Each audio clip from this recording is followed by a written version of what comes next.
Hey folks, welcome back to another very basic overview of the guitar anatomy. This is video number 4. We're going to go a little bit more into the parts of the guitar.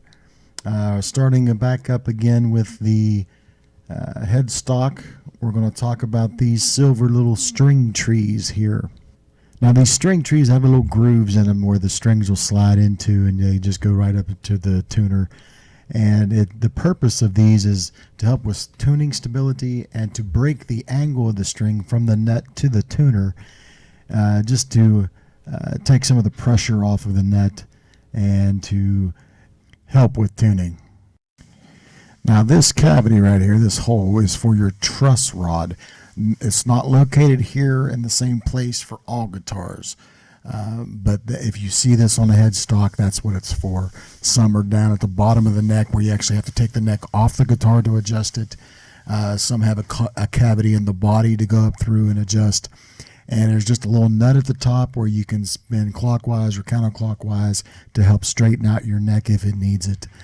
This is probably one of the most scary things you're going to do on a guitar, because if you do it too far one way, you can break your neck. But keep in mind that small changes are good changes. And that just means just turn it a little bit, maybe a quarter of a turn, then let the neck set, and then come back later and give it another twist or turn. But when in doubt, go to a professional. Okay, we're moving on back to the back of the guitar. There's not really much to tell here if you have a fixed bridge. But if you have a floating bridge, you're going to see compartments, or if you have what's called active pickups, you're going to see some compartments.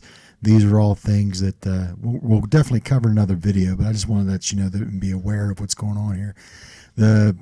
This particular guitar has a floating bridge, and what you see here are the springs. Now these springs that you see here, these 3 springs, are basically just to cause tension on the tremolo block that you see outlined here. Now those springs are what's important to bring your tremolo back to the correct position whenever you're articulating it for your vibrato, or if you're trying to do some guitar tricks and things.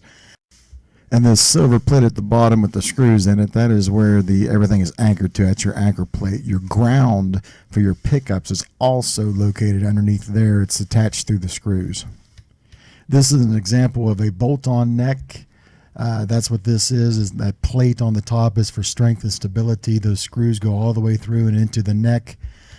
That's just to keep it stable so it's not moving everywhere while you're playing, which is very important. That would be kind of weird. Now some guitars don't have bolt-on necks. They have either set necks that are glued in, or perhaps there's just one piece of wood that made the entire guitar. Sometimes there's just a centerpiece of wood that it constitutes the neck and part of the body, and there are wings to the sides that are glued in. We can go into that in detail in another video. Well, thanks for sticking around and watching the video. I hope you learned something. I hope this was useful in some kind of way. If you liked what you heard and liked what you saw, then go ahead and feel free to hit the subscribe button. Leave comments down below. Let me know what you liked about the video. Let me know what you didn't like about the video. Trust me, you're not going to offend me. I have no pride. Now go grab your guitar and have fun.